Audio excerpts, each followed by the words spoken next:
पटेल, नेताजी सुभाष चंद्र बोस के नाम पर कितनी योजनाएं हैं। ये मैं सवाल आपको इसलिए पूछ रहा हूं क्योंकि इस देश में 600 से ज्यादा 600 बड़ा वो है 600 से ज्यादा सरकारी योजनाएं गांधी नेहरू परिवार के नाम पर है। अकेले 52 राज्य सरकारों की योजनाएं गांधी नेहरू परिवार के नाम पर है। 100 शैक्षणिक संस्थाएं, यूनिवर्सिटीज गांधी नेहरू खानदान के नाम पर है। 29 खेल टूर्नामेंट जो है गांधी नेहरू खानदान के नाम पर है, जिनमें 23 राजीव गांधी जी के नाम पर है। तो जरा सिद्धू कानू मुर्मू के नाम पर भी कोई खेल प्रतियोगिता शुरू कर देते, बसवन्ना जी के नाम पर भी कोई खेल प्रतियोगिता शुरू कर देते।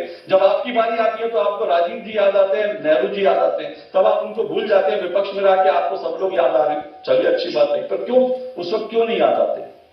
जी आदरणीय अशोक जी, भाजपा के आदरणीय प्रवक्ता जी ने कुछ बात कही, उसका पहले मैं रिवर्ट जरूर करना चाहूंगी। उन्होंने मोतीलाल नेहरू जी को लेकर प्रश्न किया, क्यों नहीं फांसी पर लटक गए। तो देखिए, अंग्रेजों भारत छोड़ो आंदोलन की खिलाफत करने वाले ये लोग, जिनका आजादी के आंदोलन में लेश मात्र भी सहयोग नहीं है, अभी आजादी का पाठ हमें पढ़ा। एक मिनट में बोल लूं, पाठ पढ़ाने का काम मैं देख रहा हूं। एक मिनट रुकिए। सुनिए, अब मेरी बात सुनिए। अब आप विक्टिम कार्ड के लिए मैं आपको बता दूं, आपने भी बहुत सारे आरोप लगाए, लेकिन मेरी बात सुन लीजिए, मैं क्या कह रहा हूं, सुन लीजिए।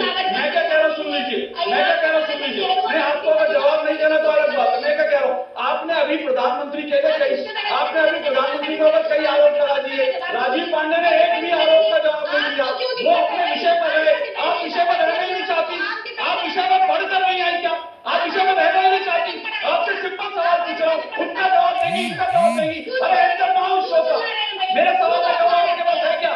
आप मेरे सवाल का जवाब दे दीजिए, आप मेरे सवाल का जवाब दे दीजिए, फिर आप आजादी की लड़ाई में किसका क्या योगदान?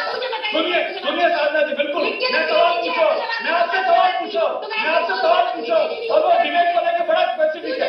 रुकिए, आवाज नीचे कीजिए, आवाज सबकी नीचे कीजिए। मैं बड़ा स्पेसिफिक सवाल पूछ रहा हूँ साधना जी, बहुत स्पेसिफिक सवाल है। मैं आपसे निवेदन कर रहा हूं, आप मेरे सवाल का जवाब दें, उसके बाद 1 मिनट मैं आपको राजीव पांडे जी के सवाल का जवाब देने के लिए दूंगा। लेकिन यह नहीं होता कि आप राजीव पांडे की बात पर आ जाएं और कहें कि मैं आपसे स्पेसिफिक सवाल पूछ रहा हूं। भाई मैं आपसे पूछा हूं, आपको ये सारे लोग क्यों नहीं